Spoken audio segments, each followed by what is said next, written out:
가장 궁금하신 거는 수사관 교체 요청이 불수용되면 어떡하나, 내가 괜히 이 수사관의 심기만 건드리는 것이 아니냐, 이게 궁금하실 텐데요. 실제로 많이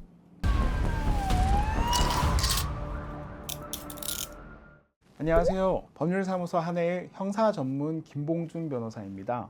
오늘은 수사기관에 나의 억울함을 어필할 수 있는 제도, 수사관 기피 신청에 대해서 설명을 드려보려 합니다. 수사관 기피 신청 제도는 수사관 교체 요청이라고도 많이 알려져 있는데요. 수사관이 내 사건에 대해서 뭔가 불공정하거나 편파적인 태도를 보였을 때 수사 대상자가 스스로를 지키기 위해서 많이 고민하게 되는 절차입니다.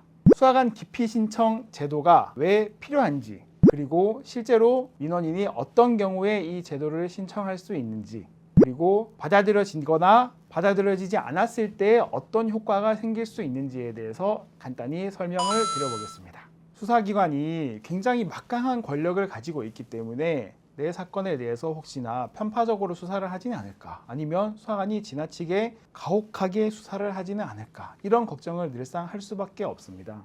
그렇기 때문에 수사 과정의 공정성과 중립성을 확보하기 위해 어떠한 제도적 장치가 필요하다는 논의는 계속해서 이루어져 왔습니다. 그러면 수사관 기피 신청이란 도대체 어떤 제도이냐? 수사 대상자 또는 변호인이 담당 수사관이 불공정하게 수사를 진행하거나 편향된 입장을 보이는 경우, 공정한 수사를 위해 수사관의 교체를 요청할 수 있는 제도라고 보시면 됩니다. 수사관 기피 신청이 받아들여지게 되면 수사관은 다른 분으로 교체가 되게 됩니다. 수사관 기피 신청에 관한 근거는 우리 범죄수사규칙에서 찾을 수 있습니다. 범죄수사규칙 제9조 제1항은 피해자와 그 변호인은 다음 각호의 어느 하나의 사유에 해당하는 때에는 경찰관에 대해 기피를 신청할 수 있다고 규정하고 있습니다. 즉, 이 사건에 대해서 수사를 받고 있는 피의자나 피해자 모두 수사관에 대해서 기피 신청을 할 수 있다는 뜻이지요. 기피 신청을 할 수 있는 사유로는 두 가지가 규정되어 있는데요. 첫 번째는 이제 경찰관이 범죄수사규칙 제8조의 어느 하나에 해당되는 때, 두 번째는 경찰관이 불공정한 수사를 하였거나 그런 염려가 있다고 볼 만한 객관적, 구체적 사정이 있는 때입니다. 범죄수사규칙 제8조의 각호의 어느 하나의 사유에 해당되는 때라는 말은 경찰관 본인이 피해자인 때, 또는 경찰관 본인이 피의자 또는 피해자의 친족이거나 친족이었던 사람인 때, 친척 관계가 있는 경우를 얘기하는 것이죠. 그리고 범죄 피해자 같은 사람들과 법정 대리인이거나 후견 감독인의 관계에 있는 때를 얘기하는 것입니다. 즉, 제8조에 해당되는 사유라는 것은 수사를 담당하고 있는 경찰관 본인과 어떤 인적 관계를 갖고 있는 그런 상황에 대해서 이 사람이 수사를 해서 안 된다라는 점을 규정하고 있는 것이라고 보시면 이해가 빠르실 겁니다. 당연하게도 이 수사관 기피 신청 같은 경우에는 서면으로 관련 증거를 객관적으로 드러날 수 있도록 잘 정리해서 신청서를 접수를 하셔야 하고, 기피 사유에 대해서 내가 구체적으로 밝히면 밝힐수록 인용될 확률이 높아지는 것입니다. 자, 그러면 내가 수사관 기피 신청을 했을 때 이게 과연 받아들여질까? 이게 굉장히 궁금하실 텐데요. 경찰에서는 기본적으로 수사관 기피 신청을 이런 경우에는 받아줘라, 또 어떠한 경우에는 이것은 좀 검토를 해서 받아줄지 여부를 판단해라, 이렇게 경우를 나눠서 보고 있습니다. 기피 신청을 받아줘라라고 해당되는 사유에는 어떤 것이 있냐면, 예를 들면 담당 수사관이 조사를 받고 있는 상대방을 상대로 모욕적인 언행을 한 경우, 그럴 가능성은 낮겠지만 욕설이라든지 굉장히 모욕감을 주는 그런 발언을 한 경우를 들을 수 있겠죠. 당연히 가혹행위와 같은 인권침해 행위를 한 경우에도 기피 신청을 받아주도록 되어 있고, 그리고 경찰관이 청탁 전화를 받았다고 하거나 아니면 조사 대상자와 부적절하게 사적인 접촉을 했거나 시도하는 경우도 기피 신청 대상이 됩니다. 그리고 앞에 요 사유보다는 사실 이 뒤에 말씀드리는 사유에 해당되는 경우가 대부분 있을 텐데요.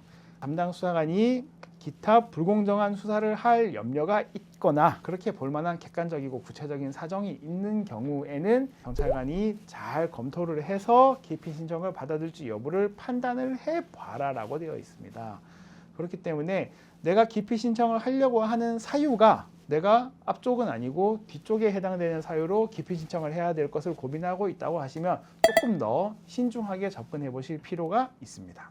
반대로 이번에는 기피 신청을 받아들여주지 않는 사유는 어떤 것들이 있는지 제가 조금 말씀을 드려보면, 첫 번째로는 수사관이 나에게 상당히 불친절했다, 아니면 수사관이 이러이러한 식으로 수사를 해야 될 것 같은데 내가 생각했던 거와는 다른 방향으로 사건에 대해서 접근을 해 나가는 것 같다, 이런 사유들은 기피 신청 사유로 인정되지 않는 경우가 대부분입니다. 이런 사유로 기피 신청을 마음 먹으셨다고 하면 불수용될 가능성이 높기 때문에 더 신중하게 기피 신청을 접수할지 여부를 고민해 보시는 것이 좋겠습니다. 자, 그렇다면 기피 신청이 수용되거나 불수용되었을 때는 어떤 효과가 있을까요? 먼저 수용되었을 경우를 말씀드려보면 당연히 해당 수사관은 사건에서 배제가 됩니다. 다른 수사관으로 교체가 되는 것이지요. 그리고 새로운 수사관이 사건을 인계받아서 계속해서 수사를 진행하게 됩니다. 만약에 불수용되었을 경우에는 어떻게 될까요? 당연히 이때에도 원래 수사관이 사건 수사를 계속 진행하게 됩니다.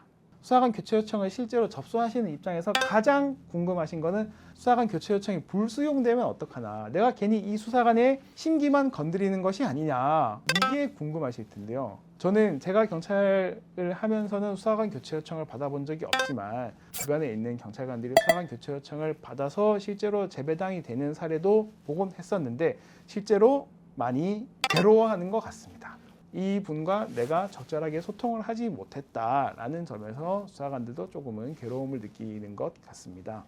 만약 내가 지금 이런 상황에 있는데 이 수사관에 계속 조사를 받는 것이 나에게 유리한지 그렇지 않은지 많이 고민이 되신다고 하면 저희 법률사무소 한해에 연락 주십시오.